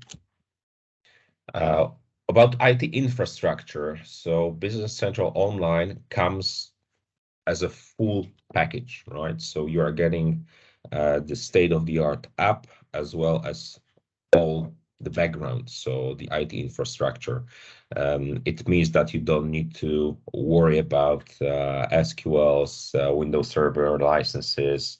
The promise of SLA is really great because it's over 99.5%, in some cases even 99.9%. But you need to take into account two elements. One is where is your data stored, because it will be stored in European Economic Zone, but you will have no access to SQL. So for customers who are used to the fact that it was always possible to change something in the SQL and, let's say, not leave the trace in the system, it's no longer possible. You can only influence the data through the app itself, not through the SQL. Moving on is that you need to take into account that you will be faced with 2 mandatory upgrades per year. So first of all, the apps that you are using, the apps from AppSource, will need to be tested by their authors. Also, your partner who is creating for you per tenant modifications needs to make sure that they add enough automated testing, and they do it in advance, so that they make sure that when mandatory upgrade kicks in, their solutions will work. Yes, and we as partners, we have a possibility to check our solutions against new wave of the solution, against a new iteration of the solution, because before the solution is officially rolled out, we are getting access to sandbox environments, so we can check that in advance. Business Central Online is only available through subscription licensing. Yes? So no possibility to purchase this software perpetually. Yes, you can only license it per named user per month. Per month can be extended to a year or 3 years. Distributors, we can get this kind of a product, this kind of SKU through distribution. So this way you can say that you have like price guarantee for a year or 3 years when you are using it, when you are purchasing it upfront. What is very useful is that licensing is per tenant. So think about tenant as a collection of Microsoft services. Yes, let's say Business Central, Dynamics 365 for sales, Power BI, Power Apps, Microsoft 365. And now within the tenant, which is this collection of Microsoft services, you are licensing your users. And whenever you are licensing a Business Central user, this user will automatically get access to all Business Central environments within that tenant. So yes, you will need to license new environments when you are adding, for instance, a new country. But if one of your users has already had access to Business Central, he will have this access as continuation. So per tenant licensing is something really great. Also, it will of course bundles nicely with Microsoft 365 licenses and Power Platform licenses. Okay, so key consideration for going online would be also how many modifications you have. So for particularly heavy systems, it might be maybe more advisable to have the system on premise, so you don't have those mandatory upgrades twice a year, but can upgrade system once a year or once every 18 months, because in fact 18 months this is the current support life cycle for Business Central. So considering how many modifications you have, also considering if your organization can align to Business Central standard. That would be key to understand if Business Central Online is a good choice for you. But having said that, of course, we have more and more great customer stories, great referrals from our customers, from other partners, where there is a production manufacturing company working 24 hours a day, and typically with an on-premise installations, then they would have some downtime for let's say for updates, for software updates, like Windows Server updates, things like that. But with Business Central Online, I heard one customer story when for 6 months they had like 1 or 2 hours of a downtime. So it's in some cases it would be even better with Business Central Online. Interfaces, yeah, this is something that needs to be also taken into account, because with Microsoft Stack, you will have a very good access to other solutions through integration wizards. There are also APIs which will help you to connect with external applications, so that's something that needs to be analyzed. User training and onboarding. I've already mentioned how much material there is produced by Microsoft for self-study. We also, as partners, can add onboarding experiences for our own solutions, or extend onboarding experiences for standard version of the system. So this is something that can be really leveraged in Business Central Online. What is also great is this strong ecosystem of partners and many apps that are becoming sort of market standard when it comes to some vertical capabilities. Yes, so as I'm saying, it's there are also extensions for verticals like food companies or manufacturing companies. This is something that needs to be also analyzed when considering moving to the cloud. One more thing is that when your organization grows, Business Central, or when you are moving to new countries, it's most likely that Business Central is already there with their solution. It's also very likely that we as a partner are there with our customers with other implementations. So it's great to know that Business Central now, with more than 100 local version, can be truly considered as a global system. And so with Business Central Online, I think that time to market is unbeatable. I want to tell you about our unique approach to delivering analysis. For some companies, we are doing what we call system prototype. So we are not opening the analysis like an open book and writing down every and each requirement that comes from the customer, because this wish list can go on, and we cannot stop the flood of new modifications.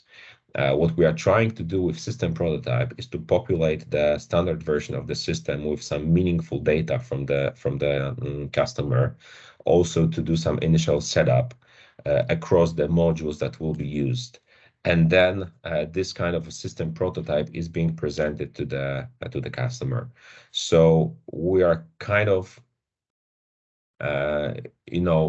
changing the approach from saying to the customer that, okay, everything is possible and everything can be created, which is still the truth, but who would maintain it then?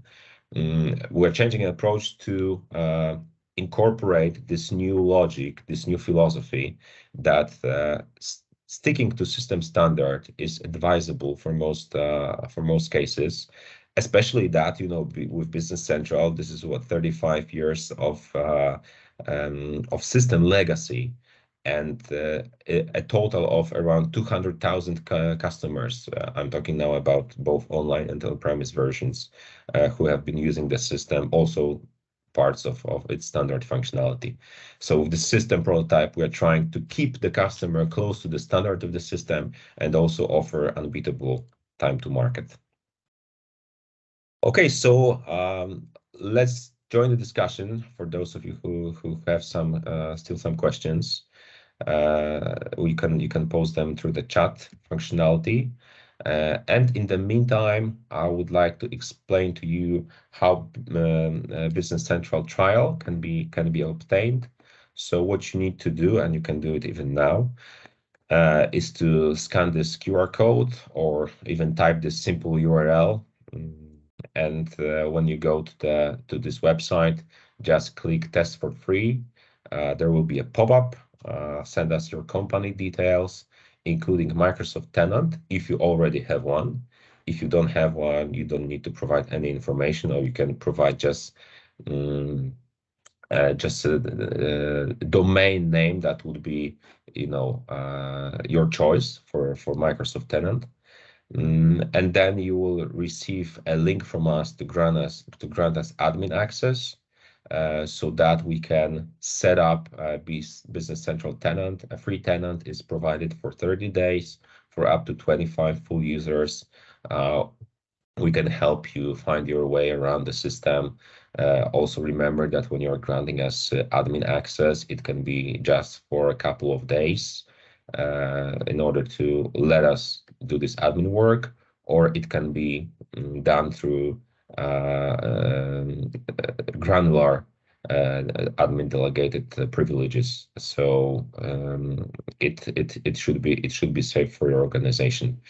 This is how it can be done. The trial is for free. We can do it for you, no problem. Now, okay, Claudius informed me that there is still screen with Q&A. Can you see the QR code? No, maybe just try to share screen again. Maybe it will help.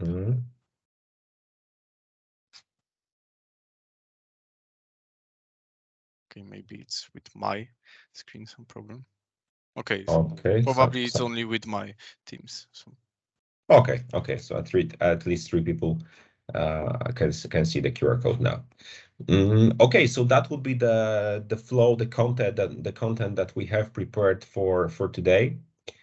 Okay, some people also don't see it. The presentation will be sent to you still this week, together with the recording, together with a transcript of the Q&A.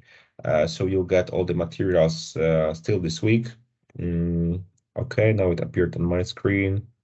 Now it's fine. Okay, so I hope that most people were able to see it by now. Maybe Jakub, could you put the link dynamicseip.com/trial into the chat so that people can see it. Okay, so if there are no more questions, we'll finish for today. The materials will be shared. Thank you for your time. Thank you for spending a big chunk of your day with us, with our team. Thank you to our co-host, Paulina, Mateusz, Claudius. Thank you, Jakub, for helping this session to make it a success, for running the promotion for it. Yeah, and see you next time. I think that next one will be in spring 2023, when we have something to share about the new wave of Business Central. Thank you, everyone.